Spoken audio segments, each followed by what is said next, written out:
When you hear Kung Fu, do you imagine flying kicks? In China, it's also the art of mastering a single cup of tea. Why call brewing tea Kung Fu? Historically, it was written as Gong Fu, meaning the immense time and effort required to master a craft.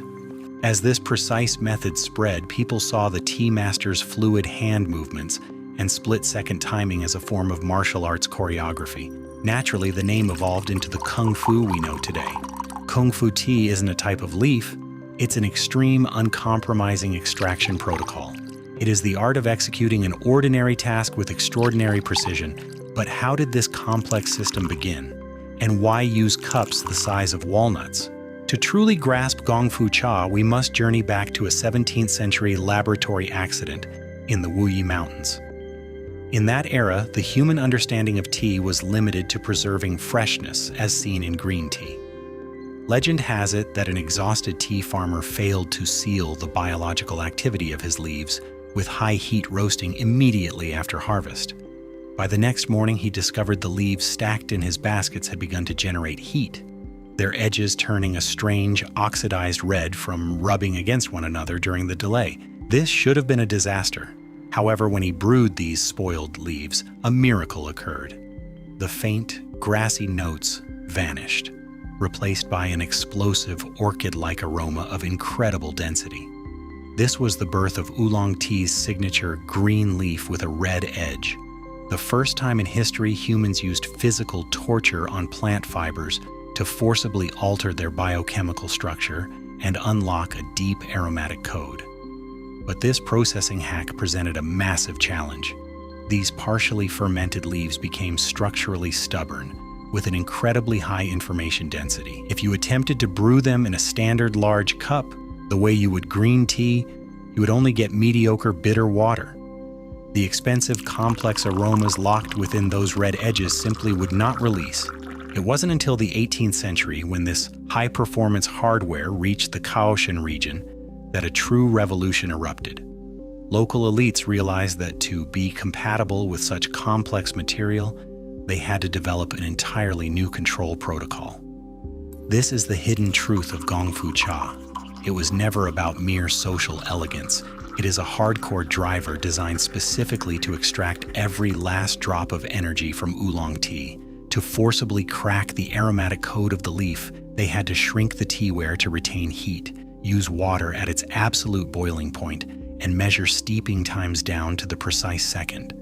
Without that farmer's accidental delay, this ultimate solution for chasing sensory extremes would never have existed. If Gong Fu Cha is a precision control protocol, then the Xisha teapot is the only core hardware capable of running it. In the world of tea, there is a legendary claim. A master-level teapot, seasoned for decades, can brew tea even if you don't put a single leaf in it, just by adding plain water. This sounds like a mystical myth. Legend has it that an old tea master possessed a Xisha teapot that had been his companion for 30 years, used exclusively for one type of tea, da hong pao. One day, to show his apprentice the reality of clay with a memory, he poured nothing but scalding water into the empty pot. Moments later, the water he poured out was pale gold, steaming with a rich, unmistakable tea aroma. This isn't magic, it's high-level biological engineering. Purple clay is known as rock within rock, featuring a unique dual-pore structure. This structure acts like a natural biological flash drive, physically recording the tea polyphenols and aromatic compounds that seep into it during every brew. In the West, a cup is better the cleaner it is, but in the logic of Gong Fu Cha, teaware is a living entity. Over time, the pot develops a biological film called patina, baojiang, which doesn't just retain heat, it chemically participates in the reshaping of flavor every single time. Therefore, this teapot is more than a vessel. It's a storage medium for time itself. It logs every breath, every water temperature, and every emotion of your past 30 years. For a tea practitioner, seasoning a pot isn't about cleaning a tool, it's about cultivating an externalized sensory organ for one's own body. If you think brewing tea is simply tossing leaves into water, Gong Fu Cha will completely rewire your brain. This isn't just making a drink, it's a low-level system manipulation measured down to the second. To crack the stubborn aromatic code within oolong tea, you must run these 4 core protocols. Protocol 1. The dosage. Establishing the energy field. You fill nearly 1/2 to 2/3 of the pot with dry leaves. This high density is designed to establish a high-pressure energy field within a confined space, ensuring the instant extraction of highly concentrated active compounds, resulting in a potency 5 times that of a standard tea bag. Protocol 2. High-pressure initialization, kinetic activation. Water strikes from a height using gravitational potential energy to create turbulence that makes the leaves tumble violently. This isn't just pouring water, it's a hardware initialization that forcibly activates the dormant cells within the leaves. Protocol 3. Thermal maintenance, energy lockdown. After closing the lid, you must continuously drench the exterior of the pot with boiling water. This isn't for cleanliness. It's to create a high-temperature pressure chamber both inside and out, penetrating the stubborn structures of the leaves, which are as resilient as highly compressed ballistic fibers. Protocol 4. The patrol.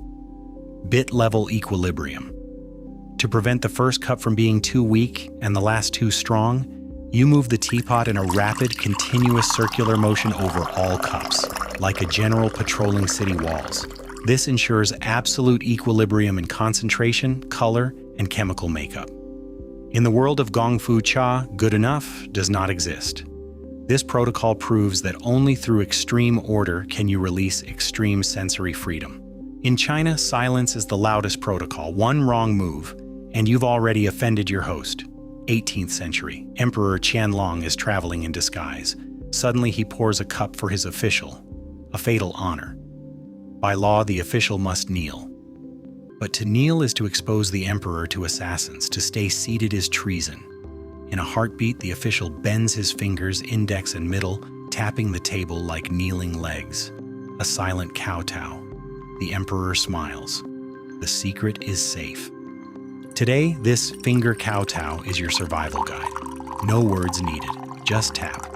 And remember the 70-30 rule. 7 parts tea, 3 parts respect. In Gong Fu Cha, negotiations flow silently between a tiny teapot and a bent finger, restrained yet incredibly precise. When this precision-extracted liquid hits your palate, your senses undergo a baptism from shock to sublimation. The core metrics of Gong Fu Cha are not sweetness, but Hui Gan Cha Qi. Hui Gan means returning sweetness. It's a sensory paradox. Immediately after swallowing the bitter brew, a cool, persistent sweetness springs from the back of the throat. This systemic rebound is the ultimate reward for the practitioner. The more hardcore experience is Cha Qi. Biologically, it's the surge of high-concentration polyphenols and caffeine hitting the nervous system. You'll feel a subtle warmth on your back as your sensory acuity heightens. It is as if your brain has undergone a system purge, leaving your consciousness sharp and focused. Gong Fu Cha doesn't offer cheap pleasure. It offers deep clarity. Through the intense transition between bitter and sweet, it allows you to reclaim absolute control over your sensory world. In a frantic world, Gong Fu Cha has evolved into a form of dynamic meditation. This intricate process is an experiment in reclaiming attention. By focusing on second-by-second timing and precise pouring, the mind is forcibly detached from anxiety. This sense of extreme order serves to format chaotic emotions. It offers a method for managing stress, gaining a sense of agency through highly precise execution. Each infusion acts as a sensory reboot. When the world feels chaotic, this hardcore protocol provides a localized sanctuary. Within the collision of boiling water and clay, absolute focus becomes the ultimate tool for clarity.